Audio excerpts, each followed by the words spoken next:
Pemecahan masalah adalah proses untuk menemukan solusi atas suatu masalah atau kejadian dengan memilih alternatif atau opsi terbaik yang mendekati kebenaran demi mencapai tujuan tertentu.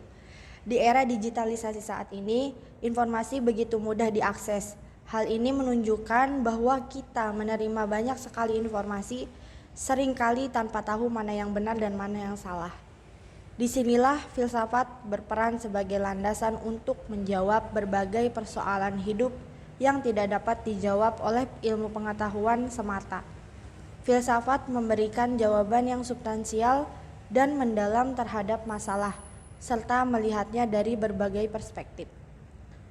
Filsafat juga bisa diartikan sebagai pandangan hidup seseorang atau sekelompok orang yang menjadi dasar pemikiran tentang apa yang dicita-citakan. Dengan kata lain, filsafat adalah sikap berpikir yang matang, mendalam, dan menyeluruh untuk melihat setiap aspek kehidupan dari sudut pandang yang luas. Dalam perjalanan sejarah filsafat, Socrates merupakan filsuf yang banyak diperbincangkan dan dipersoalkan.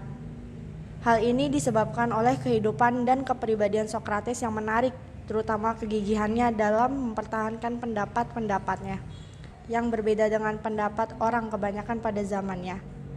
Dalam video ini akan membahas soal berpikir kritis dengan tema menjelajahi kebenaran dengan metode Socrates, dialog, refleksi, dan keingintahuan. Halo, apa kabar semua? Perkenalkan, nama saya Anissa Devia Islami dengan NIM 1121110495.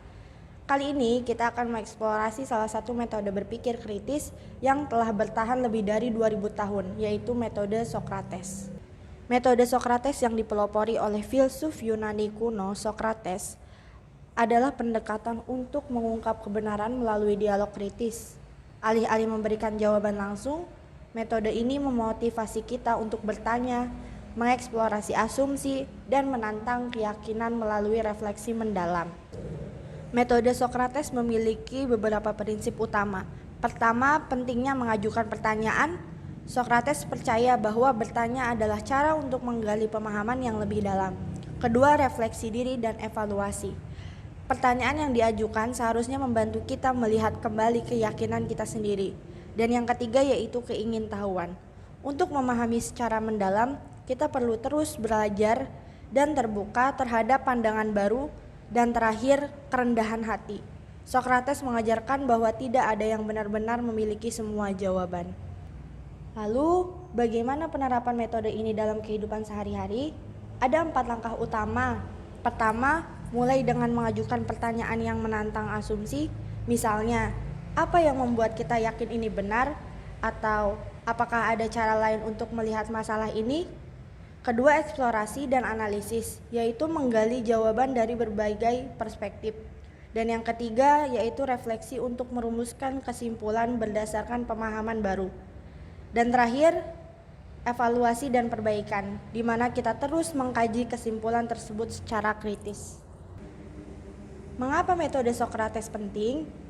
Karena metode ini meningkatkan kemampuan berpikir kritis. Dengan sering bertanya, menganalisis, dan menantang asumsi, kita dapat membangun pemikiran yang logis dan argumentasi yang kuat.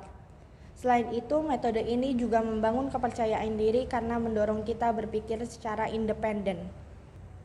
Namun, metode ini tidak tanpa tantangan. Pertama, penerapannya sulit tanpa keterampilan mengajukan pertanyaan yang tepat. Kedua, proses pencarian kebenaran bisa memakan waktu dan tidak semua orang sabar menghadapinya. Tantangan lainnya adalah potensi konflik ketika kita mengajukan pertanyaan kritis, terutama bila orang lain belum terbiasa dengan metode ini. Walaupun metode ini berasal dari Yunani kuno, prinsip-prinsipnya sangat relevan dengan budaya modern, terutama dalam pendidikan yang mengedepankan keterampilan berpikir kritis dengan dialog terbuka dan penekanan pada toleransi terhadap perbedaan pendapat. Metode ini bisa sangat efektif diterapkan dalam berbagai konteks budaya. Di dunia pendidikan, metode Socrates telah digunakan di perguruan tinggi untuk mendorong mahasiswa berpikir secara kritis. Dalam pelatihan kepemimpinan, metode ini juga membantu para pemimpin menganalisis situasi kompleks dengan bijaksana. Bahkan dalam komunikasi antar pribadi, pendekatan ini bisa membantu menghindari konflik dan mencapai pemahaman bersama. Kesimpulannya, metode Socrates adalah alat yang sangat berharga untuk mengembangkan pemikiran kritis. Metode ini mengajarkan kita untuk terus mengevaluasi pengetahuan dan terbuka pada pemahaman yang lebih mendalam. Dengan sikap kritis dan reflektif, kita bisa mencapai wawasan yang lebih baik dan mendalam. Baik, sekian video dari saya. Semoga video ini bermanfaat. Terima kasih telah menonton. Jangan lupa untuk subscribe, like, dan share video ini jika kalian merasa video ini bermanfaat bagi kalian. Sampai jumpa di video berikutnya. See you, goodbye.